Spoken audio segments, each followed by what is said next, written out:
Olá, sejam todos bem-vindos ao meu canal. Eu sou Simone Gantuá, esse é o Direito Empresarial do século XXI. E a gente vai chegando ao último episódio, ao último vídeo sobre as alterações da Lei 11.101 de 2005, promovidas pela Lei 14.112 de 2020. A gente fez uma sequência longa e coincidiu com a inauguração do nosso canal aqui, mas porque a gente achou que isso seria realmente algo que seria importante para quem milita na área, na advocacia, e também ficaria aqui como uma fonte de consulta, caso as pessoas tenham dúvida ao longo do ano de 2021. Então isso vai ficar, ficou grande, eu sei, mas a gente não queria fazer as coisas pela metade. A gente até preparou um resumão para quem tivesse dúvidas e que precisasse, não tivesse dúvidas específicas, mas precisasse ter uma visão geral. E para os outros, a gente preparou essa sequência e aí você vai ouvindo, vai maratonando esses vídeos quando e onde você quiser. Se você gostou, se você está gostando, dá o seu like, dá o seu joinha para a gente poder continuar sendo incentivado a preparar esse conteúdo bacana aqui para você. Então vamos chegar ao nosso final aqui, o grande finale dessa sequência. E a gente vai falar um pouco do final da falência, a gente vai falar da insolvência transnacional, que é algo absolutamente novo e inédito, e a gente vai comentar alguns dispositivos das disposições finais e transitórias que eu não comentei no vídeo 1, porque no vídeo 1 eu já de cara falo de um dispositivo que está nessa parte da lei. Então essas eu não vou repetir e vou comentar algumas alterações lá no final. Então vamos lá. Primeiro dispositivo que a gente vai comentar, o artigo 156, é um dispositivo que fala do encerramento da falência. E agora, a decisão que encerra a falência, ela também determina a intimação eletrônica, além da Fazenda Pública, ela também vai determinar que a Secretaria da Receita Federal do Brasil dê baixa definitiva no CNPJ, algo que não estava previsto normativamente antes da Lei 14.112 de 2020, e isso eu acho que é uma coisa muito positiva, porque a gente toma conhecimento, já que com o número do CNPJ, a gente toma conhecimento da situação do empresário, né, daquele que tá ali inscrito, e a gente vai saber também que ela acabou, né, deixou de existir, e o CNPJ dela foi baixado. O artigo 157 foi revogado, não está mais vigendo no nosso ordenamento jurídico. O artigo 158, que é um dispositivo que fala da extinção das obrigações do falido, é um dispositivo interessante, porque ele é um dispositivo que foi muito alterado justamente para incentivar o falido a poder retomar e voltar, né, voltar a ser habilitado ao exercício da atividade empresária o quanto antes. Então, ele vai ser alterado o inciso 2 desse dispositivo, que antes falava de um percentual de 50%, pagamento de 50% dos credores quirografários.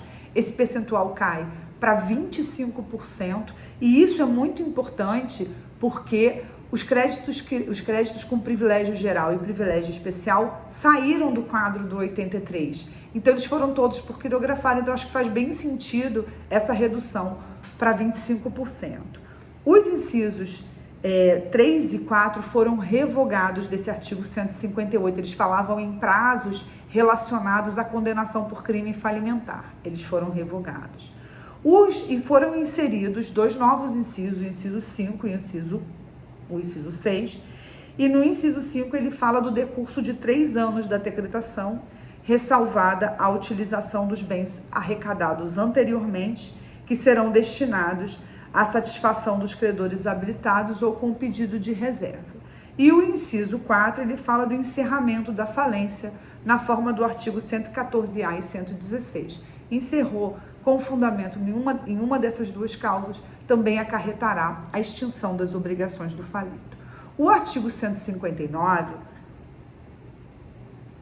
que trata do procedimento para a extinção das obrigações, ele também foi alterado. O parágrafo 1º desse dispositivo foi alterado, o parágrafo 2º foi revogado e o parágrafo 3º também foi alterado. O que muda no parágrafo 1º e o que muda no parágrafo 4º, no parágrafo 3º?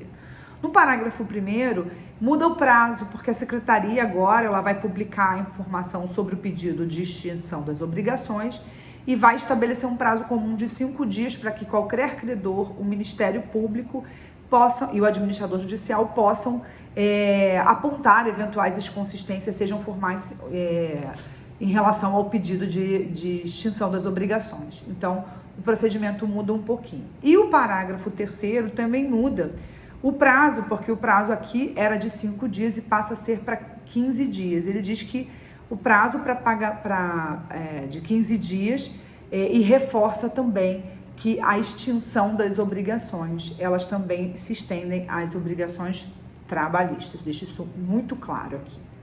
O artigo 159A é um dispositivo novo e esse dispositivo cria uma hipótese de ação rescisória. E ele vai dizer que essa sentença de extinção das obrigações, ela só poderá ser rescindida por uma ação rescisória. Ele cria a hipótese de ação rescisória aqui expressamente, mas faz remissão ao procedimento da ação rescisória do Código de Processo Civil, e eu acho que não poderia ser diferente. Então, ele exige ação rescisória, legitima qualquer credor para a propositura dessa ação rescisória, e acho que é por isso que essa previsão foi colocada aqui, porque o processo aqui tem uma relação de transindividualidade, e fixa como causa de pedir a sonegação de bens, direitos e rendimentos anteriores à sentença de extinção. Então, essa é a causa de pedir dessa ação rescisória. O prazo prescricional dela está prevista no parágrafo único, e o prazo é de 2 anos, contados do trânsito em julgado da sentença que extingue as obrigações do falido, né? Então, a partir do trânsito em julgado dessa sentença, inicia-se esse prazo de 2 anos para propositura da ação rescisória. Depois a gente entra nas alterações promovidas na recuperação extrajudicial. Foram 3 alterações, mas elas foram muito importantes. A primeira diz respeito aos créditos que podem ser incluídos na recuperação extrajudicial. Assim, substancialmente não mudou muito, mas teve uma mudança muito importante, porque agora o crédito trabalhista, ele pode ser incluído desde que os trabalhistas e acidentários podem ser incluídos desde que os sindicatos profissionais participem da negociação. Então, agora, o trabalhista também pode entrar na recuperação extrajudicial. O artigo 163, que falava do quórum necessário de adesão ao plano de recuperação extrajudicial, que era de 3/5, ele cai para metade. Então, essa mudança de quantidade de pessoas, né, e de volume de crédito que precisa ser atingido para que você consiga a aprovação e a homologação, aliás, a aprovação não, a homologação desse plano, também aumentam as chances de se conseguir uma recuperação extrajudicial, e vamos ver se a gente começa a utilizar mais, porque eu vi raríssimas situações em que uma recuperação extrajudicial foi feita. Esse artigo 163 não mudou só o caput, que fala desse quórum reduzido. Ele mudou também porque ele foi introduzido nele 2 novos parágrafos, o parágrafo 7º e o parágrafo 8º. O parágrafo 7º, ele fala que é possível que você ajuize o pedido de homologação do plano de recuperação extrajudicial com pelo menos 1/3 dessas assinaturas necessárias e que você tem 90 dias para atingir a metade que você precisa para ter a sua homologação. E o parágrafo 8º, ele vai dizer que aplica-se a recuperação extrajudicial às suspensões do parágrafo 6º exclusivamente aos créditos abrangidos e somente será ratificada se for comprovado o quórum do caput. Ou seja, a ratificação da suspensão depende do atingimento do quórum de mais da metade, já que você pode entrar com 1/3 apenas, lutando para conseguir chegar até a metade. O artigo 164 também foi alterado, mas foi alterado apenas para passar a permitir que o edital seja feito de forma eletrônica. E aí a gente entra num assunto que foi super novo, que foi introduzido na Lei 11.101 de 2005, numa tentativa de fazer com que o Brasil se adeque às relações, às nações subscritoras de tratados internacionais que buscavam uma reciprocidade dentro da ideia de insolvência, e nós introduzimos, quer dizer, nós, né? Foi introduzido o capítulo 4A, que trata da insolvência transnacional. Ele foi tratado dos artigos 167A até o artigo 167Y. Não é pouca coisa, é muita coisa. Então, para não comentar artigo por artigo, ficar esse vídeo muito cansativo, eu pontuei as principais ideias que eu achei que merecem destaque regulamentação nova aqui da recuperação da insolvência transnacional. Eu já destaco aqui o que me chama a atenção é que o nome ele fala em insolvência transnacional, ele não fala em falência transnacional, ele não fala em recuperação transnacional, o que me parece dar a entender para a gente, interlocutor, que essa insolvência transnacional ela é um gênero do qual a falência e a recuperação seriam espécies, então para que ela funcione em qualquer um dos dois ambientes, né, um dos procedimentos, eles falaram em insolvência. Essa é a impressão que eu fico em relação a isso. Então, assim, vamos falar primeiro alguns pontos sobre a parte geral das previsões referentes à insolvência transnacional. Então, o que eu destacaria? Eu percebi, eu tive uma sensação, assim, a percepção de que todo o fio condutor dessa previsão está calcada no objetivo de cooperação internacional. Então, essa é a ideia que vai permear todo esse capítulo da Lei 11.101, esse novo capítulo da Lei 11.101. E elas também, e essa cooperação internacional, ela passa por medidas de assistência aos processos estrangeiros. Né? Isso é a percepção que eu tive, assim, e também está pontuada em vários dispositivos. Se houver conflito entre a Lei 11.101 e tratados e convenções internacionais, a Lei 11.101 diz: prevaleço eu. Ponto. O MP funciona nesses procedimentos obrigatoriamente e é ressalvada a competência do STJ, lá do artigo 105, inciso 1 da Constituição Federal. Uma outra questão também que eu acho que merece destaque dessa parte da lei é que ela vai trazer definições para a gente poder compreender esse capítulo. Então, ele vai definir para a gente o que é processo estrangeiro, o que é processo principal, o que é processo estrangeiro não principal, o que é representante estrangeiro, o que é autoridade estrangeira, o que é estabelecimento. Então, ele vai dar esse significado para a gente poder compreender a extensão das normas previstas neste capítulo, já que ela vai ter uma nomenclatura um pouquinho especializada e diferente daquilo que permeia toda a Lei 11.101. Ela também traz as hipóteses de cabimento da insolvência transnacional deste capítulo, da incidência desse capítulo. Ele elenca 4 hipóteses. Quais são essas 4 hipóteses? Solicitação de assistência ao Brasil por país estrangeiro, solicitação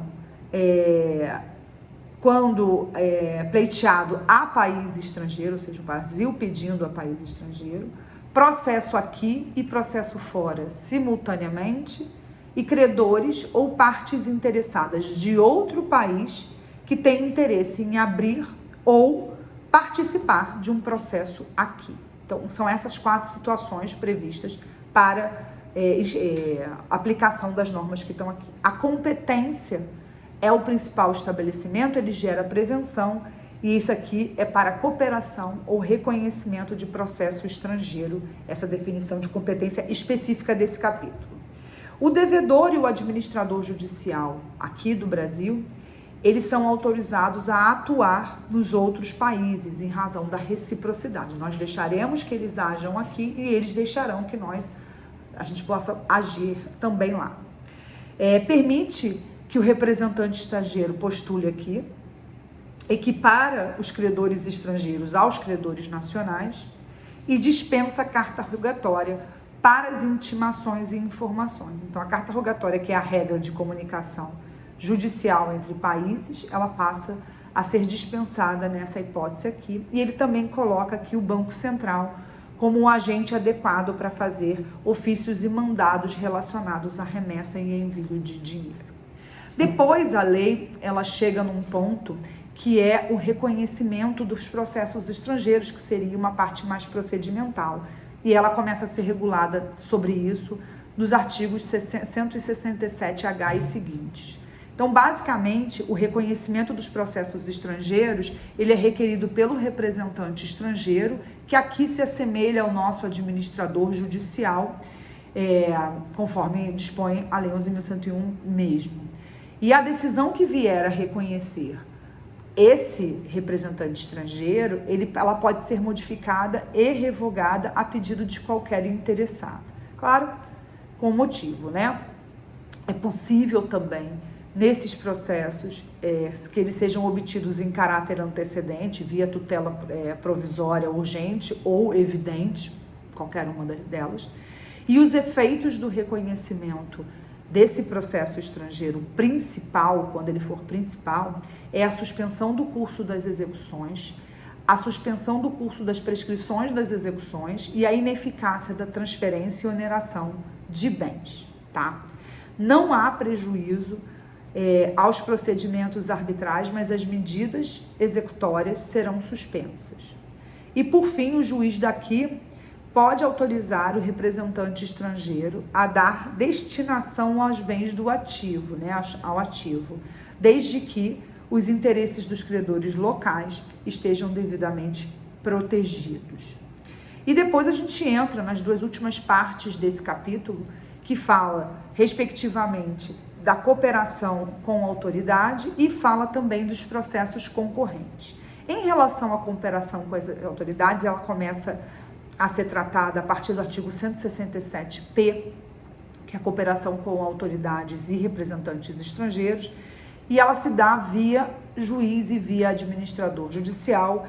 E esse capítulo, essa seção desse capítulo, ele fala e estabelece, através de um rol exemplificativo, quais seriam esses meios de cooperação. Não vou ficar lendo aqui para vocês cada um deles. E por último, ele fala dos processos concorrentes e trata disso estabelecendo limites, onde prevalece um em detrimento do outro.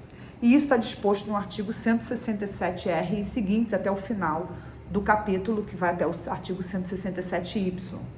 E aqui eu destacaria que ele coloca nessa ideia de processos concorrentes a busca da cooperação e coordenação como um dever do juiz, se houver processo aqui e fora simultaneamente. Ele impede a entrega de dinheiro ao falido se ainda houver passivo em qualquer processo falimentar transnacional. Então ele passa a ter uma comunicação, uma intercomunicação de resultado se houver resultado positivo. E ele também impede que o processo principal seja encerrado se tiver ainda processos não principais pendentes. Então, ele só pode ser encerrado quando os processos não principais também tenham sido resolvidos. E agora a gente chega também no final, efetivamente, falando um pouquinho das disposições finais e transitórias, lembrando que o artigo 189 eu já comentei, está no primeiro vídeo dessa sequência, então não vou repetir aqui para vocês. Eu vou falar primeiro do artigo 189A. Esse artigo, ele cria uma prioridade legal aos processos recuperacionais, falimentares e que dele decorrem. Então, isso vai ter uma medida que tenta fazer com que o processo recuperacional ele ganhe agilidade e falimentar ganhem agilidade para que eles possam terminar o mais rápido possível, que é uma das ideias que a gente percebeu ao longo desses vídeos, uma preocupação de que a recuperação e a falência terminem mais rápido. Essa tendência a gente vê até na posição final do legislador de que os prazos são em dias corridos. O artigo 191, ele traz uma previsão interessante, que ele cria uma forma, através de um site eletrônico, uma forma própria para que seja dedicada às recuperações e falências, e quem se cadastrar nesse site poderá receber comunicações e intimações por dispositivos móveis cadastrados e autorizados pelos interessados. Então, aqui me parece aqui uma tentativa de ajudar as pessoas que não são partes no processo a ter conhecimento deles de uma forma ágil para que elas possam praticar atos nesse processo de uma forma com mais agilidade. Ainda não consegui compreender muito a finalidade desse dispositivo, mas me parece que é isso. O artigo 193A é um dispositivo novo que ele trata dos efeitos da recuperação judicial, dizendo que ela não suspende ou afeta, nos termos da legislação específica, o exercício de direitos de vencimento antecipado e de compensação no âmbito de operações compromissadas e de derivativos. Assim, me causou um pouco de estranheza encontrar esse dispositivo nas disposições finais e transitórias, já que ele é um dispositivo que trata dos efeitos da recuperação. Para mim, ele tinha que ter sido inserido dentro da recuperação judicial, mas ele está aqui perdido nas disposições finais, por isso, inclusive, que eu fiz questão de destacá-lo aqui para vocês. E, por último, eu destacaria o artigo 196. Esse é um dispositivo bem interessante porque ele atribui no caput a obrigação do registro público de empresas mercantis, que vocês conhecem como junta comercial, que é regulado pelo DREI, né, que é o Departamento Nacional de Empresas e Integração, que eles vão se coordenar com os tribunais de justiça dos estados para que eles tenham um banco de dados gratuito informando quem são os devedores e os falidos daquele estado respectivo. E o parágrafo único desse dispositivo, ele vai dizer que esse mesmo registro público de empresas, ele vai também se coordenar com o CNJ para disponibilizar essas mesmas informações em âmbito nacional. Ganha a gente, né? Porque acho que é uma informação que é importante, já que no mundo dos negócios a gente não pode e não deve ser pego de surpresa e ter um banco de dados acessível. Assim facilita muito a vida de nós, advogados, na hora de orientarmos os nossos clientes. Então, com isso, a gente termina essa sequência de vídeos. Eu espero que vocês tenham gostado. Dê o seu like, dê o seu joinha. E agora, a partir de agora que a gente terminou as gravações de toda essa sequência, eu vou começar a colocar uns vídeos bem variados. Eu espero que você goste. Subscreve o canal e a gente continua produzindo coisas bacanas para vocês. Até a próxima. Tchau!